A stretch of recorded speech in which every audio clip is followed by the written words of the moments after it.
కూడా ఏంటి ఆ బోలే బాబా వాడితో వాడు మాట్లాడుకుని ఏదో ఒక 50 లక్షలు వేయించుకున్నాడు, అది వాడి తెప్పించి రెగ్యులర్ గా అయితే కనుక రెగ్యులర్ గా వస్తుంది కదా డబ్బులు. వాడు ఏదో వీళ్ళ పేరు చెప్పుకుని కలెక్షన్ చేసుకునేవాడు అనుకుంటా. వేమిరెడ్డి దగ్గర అట్లా వేమిరెడ్డి ఏమన్నాడు, వైవి సుబ్బారెడ్డి చెప్తే అతను డబ్బులు వేస్తా వచ్చామన్నాడు. వైవి సుబ్బారెడ్డి ఏమంటాడు, అసలు నాకు పిఏనే కాదాడు, ఏపీ భవన్ లో పనిచేస్తాడని చెప్పారు. అప్పని ఎందుకు అరెస్ట్ చేయలేదు, వీళ్ళు విచారణ చేశారు కదా, అరెస్ట్ చేసి జైల్లో పెట్టాలి కదా, అతని నుంచి డబ్బులు రికవరీ చేయాలి కదా. అట్లాగే ఈ మిగతాది ఇందులో మనీ ట్రై లేదు అసలు. వీళ్ళు 257 కోట్లు రాసేశారు ఆల్రెడీ. 257 కోట్లు రికవరీ చేయాలి, కనీసం 100 కోట్లైనా సిబిఐ.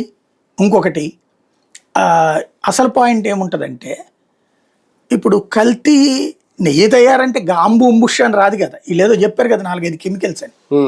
సిబిఐ స్థాయిలో ఏం చేయాలి, ఆ కెమికల్స్ సదర్ కంపెనీ ఎక్కడ కొనుక్కొచ్చింది. ఇప్పుడంతా జిఎస్టీ సిస్టమ్, ఆ సదర్ కెమికల్స్ వాళ్ళు కొన్నట్టు రికార్డు ఉండాలి కదా. గాల్లో ఎక్కడ అమ్ముడుపోదు ఇవాళ భారతదేశం. చాటుగా అమ్మడం ఇన్ని లక్షల కిలోలు ఎక్కడి నుంచి సాధ్యం అవుతుంది. ఇన్ని లక్షల కిలోలు నెయ్యి చేయాలంటే దానికి 2 వేసుకోండి.